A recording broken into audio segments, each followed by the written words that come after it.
The kitchen light flickered as I counted the muddy heel marks leading from our front door to the stairs. 3 a.m., and my wife Vanessa was trying to tiptoe in designer heels that cost more than most people's car payments. I'd been awake for 2 hours, nursing a beer and watching the driveway through our kitchen window. Before we dive deeper into this story, I have one small request. Please subscribe, drop a like, comment, and hit that hype button to boost this channel so more people can discover these incredible Reddit stories. Eddie? Her voice carried that fake sweetness she used when she was caught red-handed. What are you doing up, honey? I held up the lipstick-stained wine glass I'd found in the sink, crimson red. Vanessa only wore pink passion. Entertaining guests while I was at the garage? She froze halfway up the stairs, one hand gripping the banister. Her black dress was wrinkled, and there was a suspicious stain on the hem that definitely wasn't from our kitchen. It was just a girls' night, Eddie. You know how Tara gets with her makeup everywhere. Tara Morrison, her hairdresser friend, was pushing 60 and hadn't worn red lipstick since the Clinton administration. But I just nodded, taking another sip of my beer. Sure, babe. Girls' night. The next morning, I was under the hood of Mrs. Patterson's Honda when my phone buzzed with a video call notification. Vanessa's voice echoed from our kitchen, where she'd left her laptop open. I swear, Kelsey, he's driving me insane, Vanessa was saying to her work friend. Eddie can't even satisfy me anymore, let alone provide for me properly. I mean, look at this kitchen. It's from 1995. I'd renovated that kitchen myself last spring, spending 3 months of weekends installing custom cabinets and granite countertops. The same kitchen where she was currently bad-mouthing me to her corporate friends. Maybe it's time to upgrade, Kelsey's voice crackled through the laptop speakers. You deserve better, V. I wiped my hands on my coveralls and walked into the house. Vanessa was facing the laptop, coffee mug in hand, completely absorbed in her character assassination session. Eddie, she snapped when she saw me, I'm in a meeting. Just grabbing lunch money, I said, pulling out my wallet. I made sure to count out 320s slowly, deliberately. Wouldn't want to disappoint you with my inability to provide. Her face went white. On the laptop screen, I could see Kelsey and 2 other women from Vanessa's tech company staring at me with barely concealed pity. Ladies, I nodded to the screen, then looked directly at my wife. Satisfaction guaranteed, right, honey? I left her sitting there, mouth agape, and headed back to the garage. But not before I'd spotted something interesting. Vanessa's purse, unzipped on the counter, with the corner of a phone I'd never seen before peeking out. That evening, while Vanessa was in her marathon shower routine, I examined the burner phone. The text history was a goldmine of betrayal. Messages to someone named Chad Loman, complete with hotel confirmations, explicit photos, and detailed plans for their next business meeting. Chad Loman. I knew that name. He was the regional sales director for some medical device company, drove a white Tesla, and had been sniffing around town for the past 3 months. Apparently, he'd found exactly what he was looking for. I forwarded everything to my personal email, then factory reset the phone and placed it back in Vanessa's purse. She'd assume she'd accidentally wiped it, probably blame it on a software update. As I heard the shower turn off upstairs, I opened a beer and started planning. Vanessa wanted satisfaction? She was about to get more than she bargained for.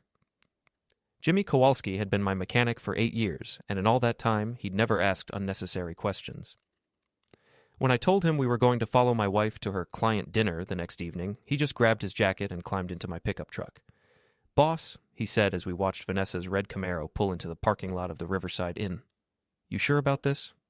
Chad Loman was already waiting by his Tesla, checking his reflection in the driver's side window. Even from 50 yards away, I could see his smug smile as Vanessa walked toward him, hips swaying in that deliberate way she used when she wanted something. Oh, I'm sure, I muttered, watching them disappear into the hotel. Question is, how long do you think it takes to conduct a business meeting in a hotel room? Depends on the business, Jimmy replied with a grin. 2 hours later, they emerged, Vanessa adjusting her dress and Chad looking like he'd just won the lottery. They kissed goodbye in the parking lot, right under the security camera I'd noticed earlier. Jimmy, tomorrow morning, I need you to make a delivery to the Riverside Inn. Ask for their security footage from tonight. Tell them there was a hit and run in their parking lot around 9 p.m., and you're trying to help identify the vehicles involved. What if they ask for a police report? They won't. Just flash some cash and mention you're trying to help a friend's insurance claim. The next morning, while Vanessa was at her yoga class, I made my own delivery to Chad Loman's rental house on Elm Street. The Tesla was sitting in the driveway, charging port open like a mouth waiting to be fed. I'd brought supplies, 5 pounds of raw shrimp from the fish market, a tube of industrial adhesive, and a can of pink spray paint. The shrimp went into the car's ventilation system. The adhesive sealed the charging port shut, and the spray paint left a message across the windshield. Satisfaction guaranteed.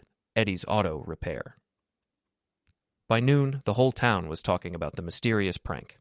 Mrs. Dalrymple, our 70-year-old neighbor who knew everyone's business before they did, was practically vibrating with excitement when she cornered me at the hardware store. Eddie Frawley, someone really did a number on that fancy car over on Elm Street, she said, eyes twinkling. You wouldn't know anything about that, would you? Mrs. D, I'm just a simple mechanic. Though I did hear the owner's been making some enemies around town.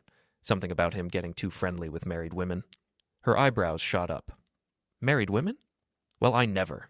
Though now that you mention it, I did see him having lunch with Vanessa Morrison last week. Seemed awfully cozy for a business meeting.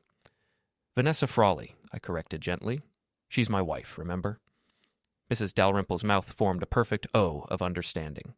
Within an hour, half the town would know that Chad Loman was messing around with married women, and the other half would know exactly which married woman.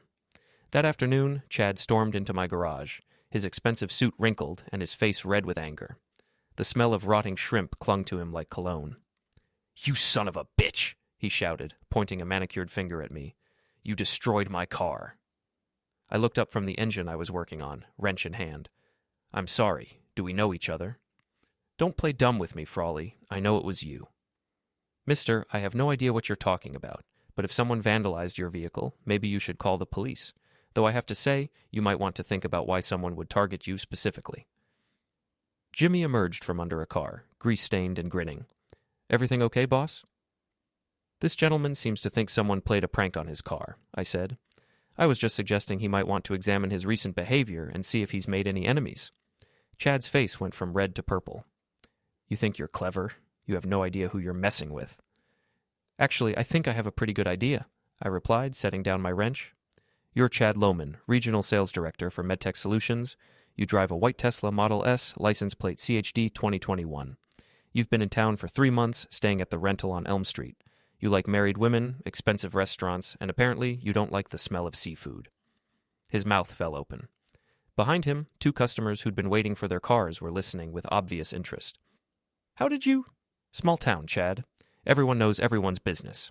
The question is, what business do you have with my wife? He turned and stalked out without another word, but not before I heard one of the customers whisper to the other.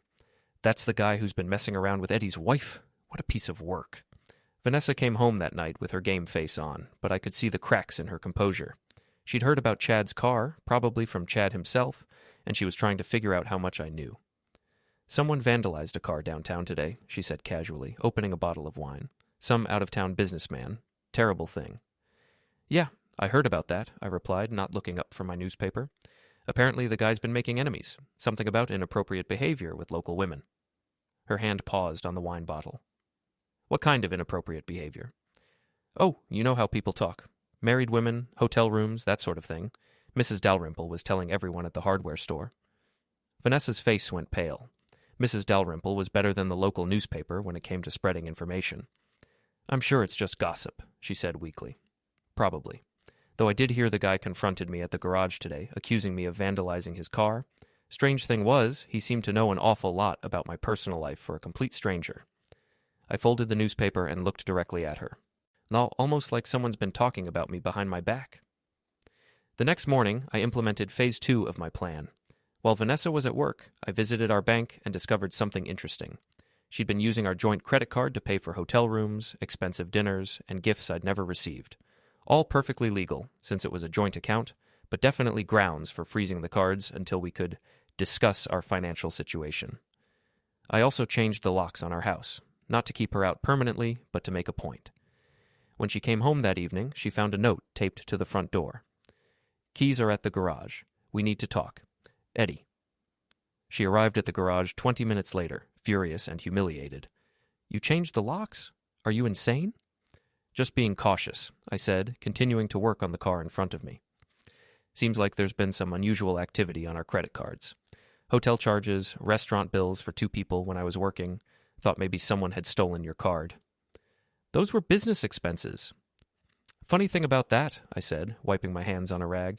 I called your company today to ask about their expense reimbursement policy. Turns out they don't cover hotel rooms for local meetings, or romantic dinners, or gifts for clients. Vanessa's mouth opened and closed like a fish out of water. "Here's what's going to happen," I continued. "You're going to stop lying to me, stop using our money to finance your affair, and start showing some respect for our marriage. Or you can move in with your boyfriend and see how long his interest lasts when you're not forbidden fruit anymore." "You can't do this, Eddie. Half of everything is mine." "You're absolutely right. Half of our debt, half of our mortgage, half of our car payments. Hope Chad's ready to take on a business partner." I tossed her the house keys. "Think about it, Vanessa, but think fast. My patience is running out." That weekend was the annual Riverside Fall Festival, and I'd volunteered to help set up the sound system. It was the perfect opportunity to test some new equipment I'd borrowed from my friend Dave, who ran a DJ service on weekends. The festival was always the biggest social event of the year, with the whole town turning out for food, games, and gossip. This year, I planned to give them something extra to talk about. I'd spent the week editing together a special audio montage, Vanessa's voice from her laptop meeting, talking about how I couldn't satisfy her, mixed with some choice excerpts from Chad's text messages that I'd saved from the burner phone. Nothing too explicit, but enough to paint a clear picture of what had been going on. Saturday afternoon, the festival was in full swing. Families were enjoying the carnival rides, teenagers were showing off at the ring toss, and the local politicians were working the crowd. Vanessa was there with her work friends, playing the role of the devoted wife while Chad lurked near the beer tent, trying to look casual. At 3 o'clock, I took over the microphone for the annual charity auction. The plan was simple: auction off some donated items, then accidentally play my audio montage when I thought the microphone was off. "Ladies and gentlemen, thank you all for coming out to support our local food bank," I began. "We've got some great items to bid on today, donated by generous members of our community." I went through the usual routine: a handmade quilt, dinner for two at the Italian restaurant, a weekend at someone's lake house. The crowd was engaged, bidding enthusiastically, and I could see Vanessa relaxing as she realized I was just doing normal festival activities. Then came the moment I'd been waiting for. "All right, folks, that concludes our auction. Let me just turn off this microphone and—" I pretended to fumble with the equipment, then stepped back as if I thought the microphone was off. Instead, I triggered the playback of my carefully edited audio file. Vanessa's voice rang out across the festival grounds, crystal clear through the powerful sound system. "Eddie can't even satisfy me anymore, let alone provide for me properly. I mean, look at this kitchen. It's from 1995. The crowd fell silent, heads turning to locate the source of the voice. I made a show of frantically trying to fix the equipment while the audio continued. Chad's voice joined in, reading from one of his text messages. "Your husband sounds like a real loser, babe. You deserve so much better. Can't wait to show you what a real man can do." By now, everyone had figured out what was happening. I could see Vanessa pushing through the crowd, her face crimson with embarrassment and rage. Chad had disappeared entirely, probably heading for his car. The final clip was Vanessa again, from a conversation I'd recorded on her laptop the day before. "Chad's taking me to New York next weekend. Eddie thinks I'm at a work conference, but really we're going to that boutique hotel in Manhattan. I can't wait to get away from this pathetic small-town life." I finally managed to turn off the microphone, but the damage was done. 300 people had just heard my wife and her boyfriend discussing their affair in intimate detail. "Sorry about that, folks," I called out, as if the whole thing had been a technical malfunction. "Looks like someone left some audio files on the system by mistake." But nobody was buying it, and I wasn't trying very hard to sell it. The crowd was buzzing with excitement, phones were out recording everything, and I could see Mrs. Dalrymple practically bouncing with glee at having front-row seats to the scandal of the century. Vanessa finally reached the stage, her face twisted with fury. "You bastard!" she screamed, loud enough for everyone to hear. "You planned this." "Planned what?" I replied innocently. "Technical difficulties happen, honey. Maybe you should be more careful about what you say when you think nobody's listening." She lunged at me, but Jimmy and Dave caught her arms before she could connect. "I'll destroy you for this," she shouted as they led her away from the stage. "I'll take everything you have." "Satisfaction guaranteed," I called after her, and the crowd erupted in nervous laughter.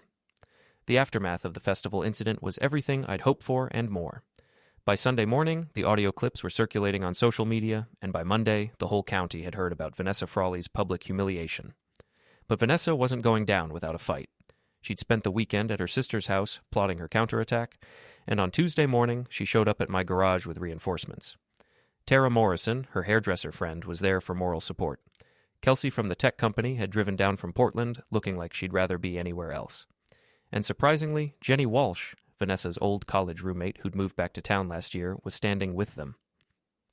"Eddie," Vanessa said, her voice cold and controlled. "We need to talk." I looked up from the transmission I was rebuilding. "We're talking now. Privately. Anything you want to say to me, you can say in front of Jimmy. He's practically family." Vanessa's jaw tightened, but she pressed on. "You humiliated me in front of the entire town. That was cruel and unnecessary." "What was cruel and unnecessary was you cheating on me and then telling your friends I couldn't satisfy you. What was cruel and unnecessary was you using our money to finance your affair. What was cruel and unnecessary was you planning a romantic weekend in New York while lying to my face about a work conference." Kelsey stepped forward, her corporate training kicking in. "Eddie, I think there's been a misunderstanding. Vanessa's been under a lot of stress at work, and sometimes people say things they don't mean." "Lady, I don't know you, and I don't care what you think," I interrupted. "But since you seem to be involved in this, let me ask you something. Did you know about the affair?" Kelsey's face flushed. That's not really my business." "That's a yes. So you knew my wife was cheating on me. You participated in conversations where she mocked and belittled me, and now you're here trying to convince me that I'm the bad guy for exposing the truth?" Tara, who'd been quiet until now, suddenly spoke up. "Eddie, maybe Vanessa made some mistakes, but what you did at the festival was vindictive. You could have handled this privately." "Like she handled her affair privately?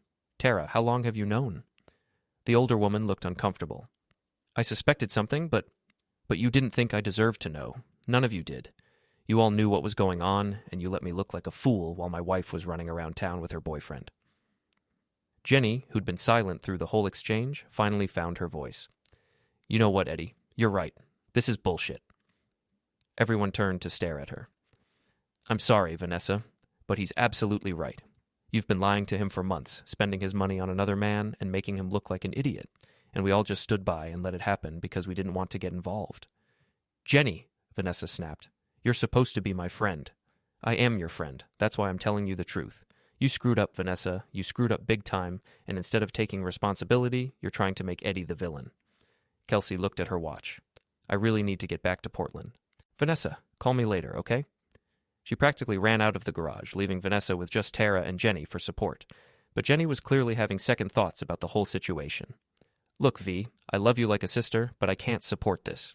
You made your choices, and now you have to live with the consequences." "So you're taking his side?" "I'm not taking anyone's side. I'm just saying that if you didn't want your affair to become public knowledge, maybe you shouldn't have had an affair." Jenny left, and Tara followed shortly after, mumbling something about having appointments to keep. Vanessa stood alone in my garage, her support system crumbling around her. "Feel better now?" she asked bitterly. "You've turned everyone against me." "I didn't turn anyone against you, Vanessa. I just told the truth. If the truth makes you look bad, that's on you, not me." "What do you want, Eddie? You want me to grovel? You want me to beg for forgiveness?" I set down my wrench and looked at her directly. "I want you to understand something. For 15 years, I've worked my ass off to build a life with you. I've supported your career. I've put up with your complaints about our house, our town, our life. I've tried to be the husband you wanted me to be. And I've tried to be the wife you wanted. No, you haven't. You've tried to be the wife you thought you deserved. You've spent our entire marriage looking for something better, something more exciting, someone who could give you the life you thought you were entitled to. And when you found Chad, you didn't have the decency to end our marriage before starting something new." Vanessa's eyes filled with tears, but I wasn't finished. "You want to know what I want? I want you to pack your things and move out. I want you to stop using our credit cards to finance your new life. And I want you to understand that there are consequences for your actions. You can't just hurt people and expect them to smile and take it." "And if I don't?" I smiled, and it wasn't a nice smile. "Then you'll find out just how creative I can be when it comes to ensuring customer satisfaction." Vanessa moved out the following weekend, taking only her clothes and personal items. She found a small apartment across town, and Chad had mysteriously disappeared, apparently transferred to another territory by his company. But I knew this wasn't over. Vanessa wasn't the type to accept defeat gracefully. I was right. 3 weeks later, Sheriff Tom Rourke paid me a visit at the garage. "Eddie, we need to talk," he said, settling his bulk into the folding chair I kept for customers. Tom and I had gone to high school together, played football on the same team, and he'd been a regular customer for years. He was also a fair man who didn't like being manipulated. "What's on your mind, Tom?" "Your wife filed a complaint against you. Says you've been harassing her, vandalizing her boyfriend's car, and threatening her.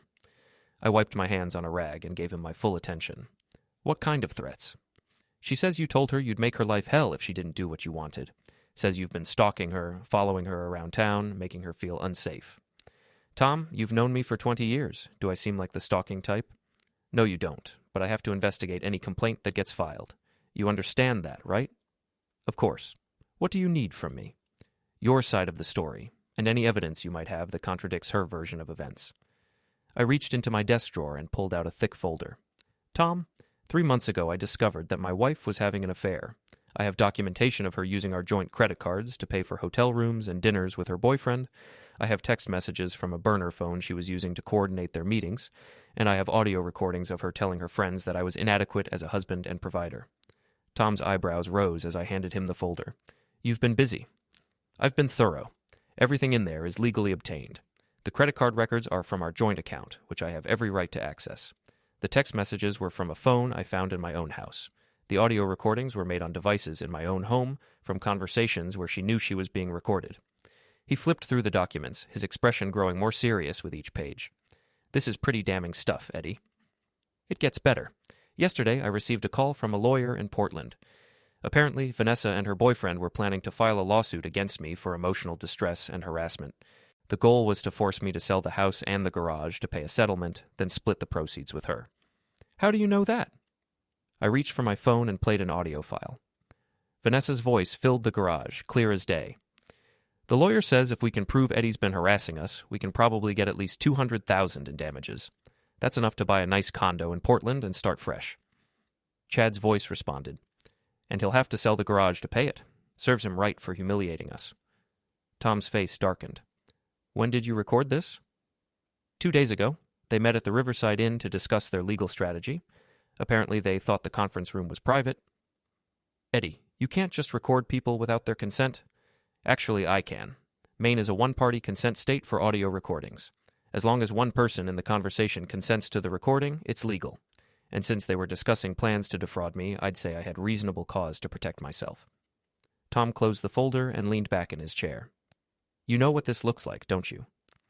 It looks like my wife and her boyfriend tried to frame me for harassment so they could steal my assets through a fraudulent lawsuit.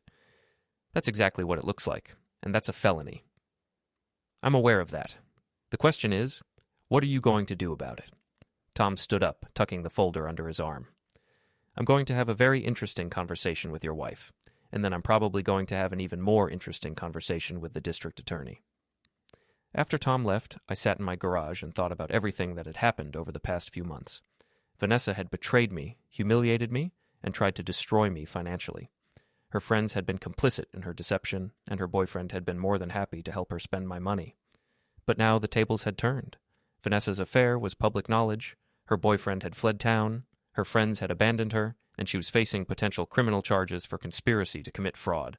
I should have felt satisfied. I should have felt vindicated. Instead, I just felt tired. My phone rang, interrupting my thoughts. It was Mrs. Dalrymple. Eddie, dear, I just saw the sheriff leaving your garage. Is everything all right? Everything's fine, Mrs. D. Just some routine business. Well, I hope so.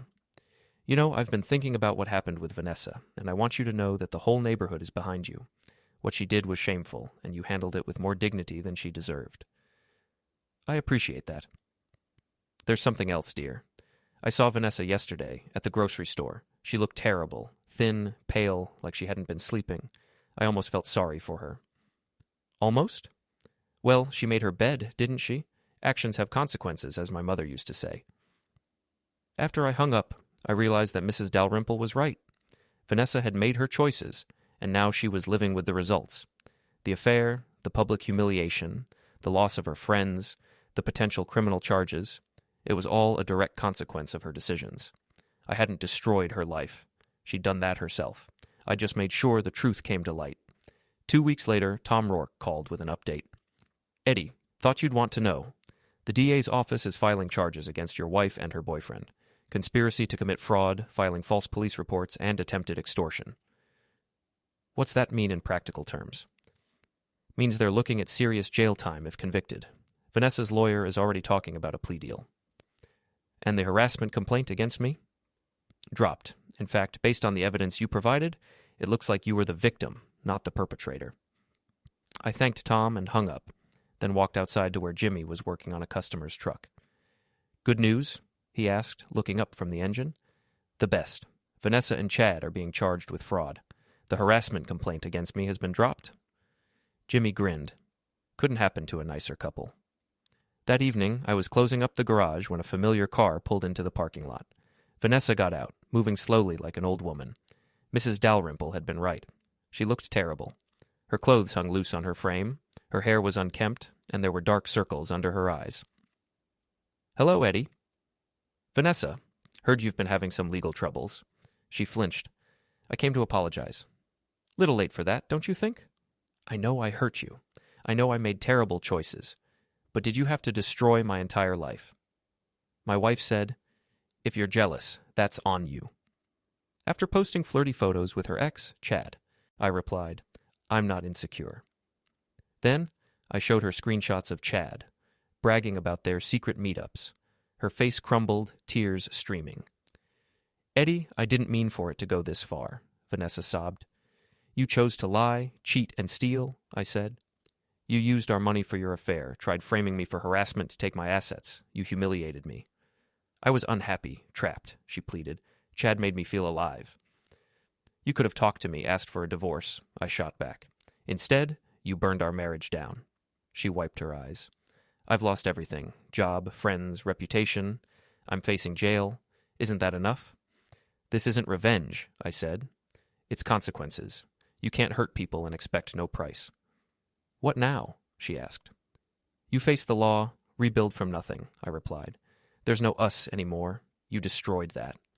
She lingered, hoping I'd soften. I didn't. She drove off, taillights fading into the night. 3 months later, Vanessa pled guilty to conspiracy, got 18 months.